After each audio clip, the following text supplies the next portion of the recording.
Hello friends, welcome back to my channel learning for kids by Neelam. इससे पहले वाले video में हम अपर केस लेटर्स या कैपिटल लेटर्स का फॉर्मेशन बच्चों को सिखा चुके हैं with the help of right strokes.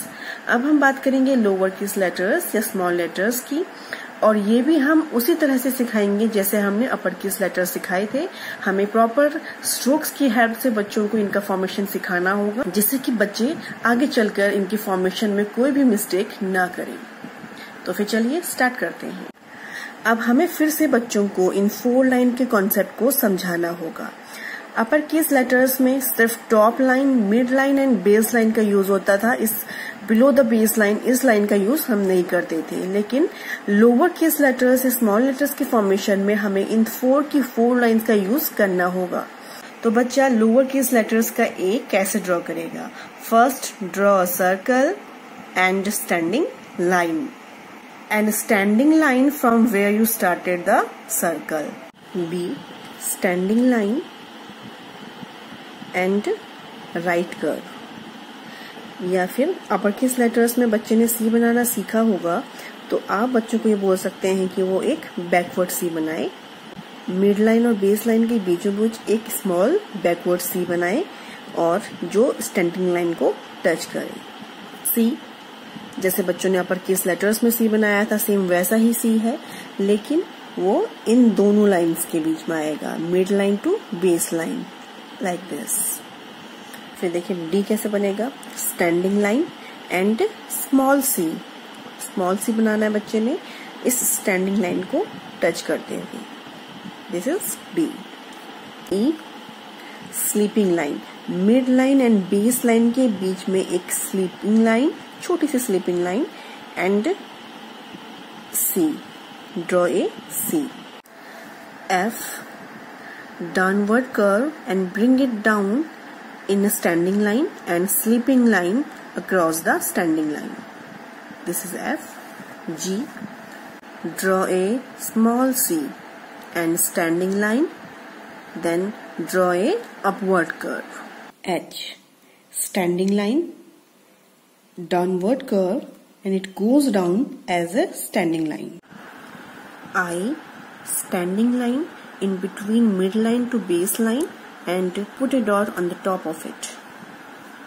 J, देखिए अपर केस लेटर्स का J हम इन 3 लाइन्स में बनाते हैं, top line, mid line and base line के बीचों बीच। बट जो लोअर केस लेटर्स हैं उसका J हमें बनाना होगा इन 3 लाइन्स के बीचों बीच, like this. Standing line and upward curve from the bottom and put a dot on top of it. This is J। K, same as upper case letter K, but यहाँ पे क्या होगा? Standing line, और जो first slanting line जो हम upper case letters में top to mid line जो हम स्लैंटिंग लाइन ड्रॉ करते थे, अब वो टॉप लाइन को टच नहीं करेगी। इस टॉप लाइन के नीचे से हम ड्रॉ करेंगे स्लैंटिंग लाइन को to mid line and then mid line to base line. Base line को टच करेगी बट टॉप लाइन को टच नहीं करेगी स्लैंटिंग लाइन। तो इस तरह से बनेगा के। एल, हम सिंपल से एक स्टैंडिंग लाइन भी ड्रॉ कर सकते हैं एल को बनाने के लिए, और इसके अलावा नीचे एक स्लीपिंग लाइन, और इस स्टैंडिंग लाइन के लेफ्ट में अनदर स्लीपिंग लाइन, एक small sleeping line. This is L. M, standing line, downward curve and it goes down in a standing line, another downward curve and it goes down in a standing line.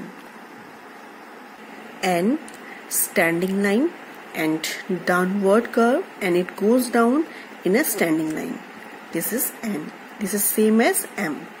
O, draw a circle, और जैसे अपर case letter में हम O बनाते हैं top line to base line, but इसमें भी वैसे ही O बनेगा, बट वो होगा mid line to base line.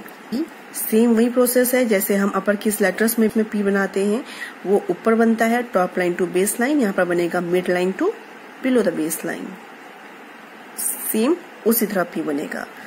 Q, mid line to below the base line standing line, draw a standing line and draw a C जो touch होना चाहिए इस स्टैंडिंग लाइन को।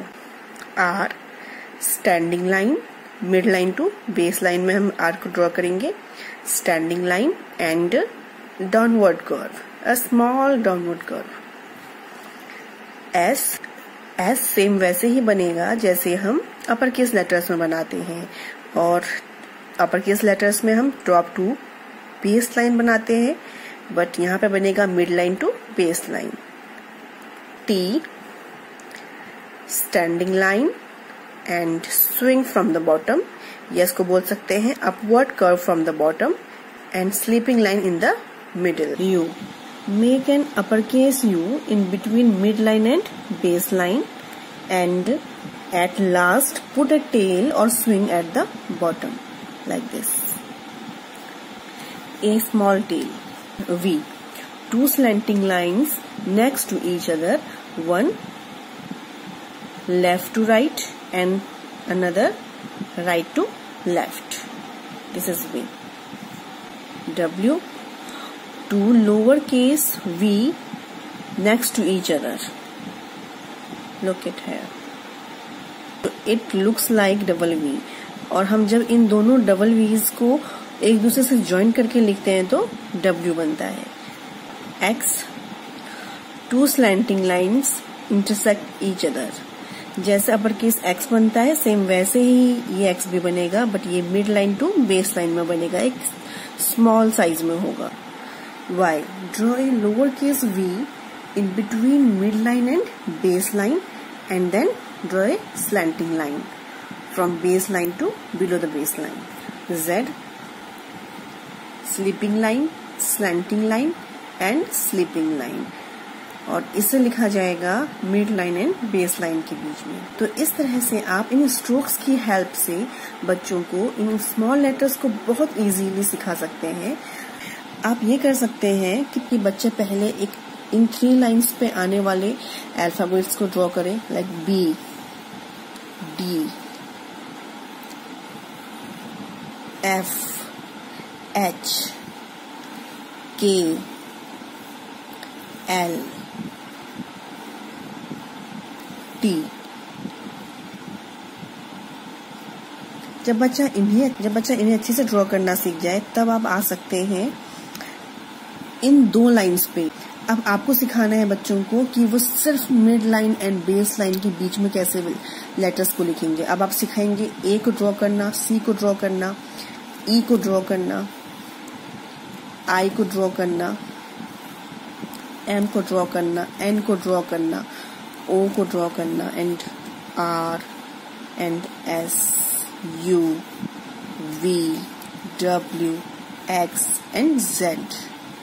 ठीक है, अब आपने ये भी बच्चों को सिखाया। अब आपने mid line and base line के बीच में भी लेटर्स को लिखना बच्चों को सिखा दिया है। अब आप आएंगे कि कैसे बच्चे mid line, base line and below the base line के बीच में अल्फाबेट्स को लिखें।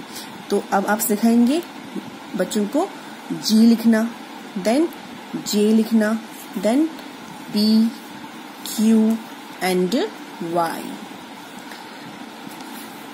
तो इस तरह से बच्चे को सारे कॉन्सेप्ट, इसमें ये कंफ्यूजन नहीं रहेगा बच्चों को कि किस लाइन पे लिखें, या बच्चे लाइंस में ऊपर नीचे लिख देंगे, ये प्रॉब्लम बच्चों का खत्म हो जाएगा अगर आप इस तरह से बच्चों को समझाते हैं। पहले इन 3 लाइंस के कॉन्सेप्ट को क्लियर करें, देन इन 2 लाइंस में बच्चों को अच्छे से लिखना सिखाएं, देन इन 3 लाइंस में आए। तो इस तरह से बच्चा डेफिनेटली इन अल्फाबेट्स को लिखना सीखेगा। उन्हें इन लाइंस को लेकर, इन 4 लाइंस को लेकर उनके जो कंफ्यूजन्स हैं वो दूर हो जाएंगे, और बहुत इजीली वो capital letters and small letters लिख पाएंगे। तो ये है अल्फाबेट्स के राइट स्ट्रोक्स, और इन स्ट्रोक्स की हेल्प से ही आप बच्चों को लेटर्स को फॉर्म करना सिखाएं। इसके 2 फायदे हैं। बच्चा स्ट्रोक्स का करेक्ट सीक्वेंस फॉलो करते हुए अल्फाबेट बनाता है, एक राइट अल्फाबेट बनाता है, जिससे उनकी राइटिंग भी अच्छी रहती है। सेकंड, बच्चा स्ट्रोक्स को रिकॉग्नाइज करने लगता है। नए लेटर्स को बनाने के लिए जो भी स्ट्रोक्स यूज होते हैं वो उन्हें पहचानने लगता है, जिससे वो लेटर्स के बीच में डिफ्रेंशिएट कर पाते हैं। जैसे ये कैपिटल लेटर है, ये स्मॉल लेटर है, ये ए है, ये बी है, और किस तरह के स्ट्रोक्स लिए गए हैं हर अल्फाबेट में, ये बच्चा समझने की कोशिश करता है। Because strokes are basic units for printing letters. तो हर एक लेटर जो होता है वो 2, 3 या फिर 4 टाइप्स के स्ट्रोक से मिलकर लिखा जाता है। तो बच्चा इसे समझते हुए ही लेटर्स फॉर्म करता है। तो इस तरह से आप बच्चों को अल्फाबेट सिखाएं, बच्चे डेफिनेटली इसे अपने माइंड में रखेंगे और वो आइडेंटिफाई कर पाएंगे अल्फाबेट्स को। तो आज के लिए बस इतना ही। अगर आपको आज का वीडियो पसंद आया है तो please like, share and subscribe. मिलते हैं नेक्स्ट वीडियो में। Bye bye.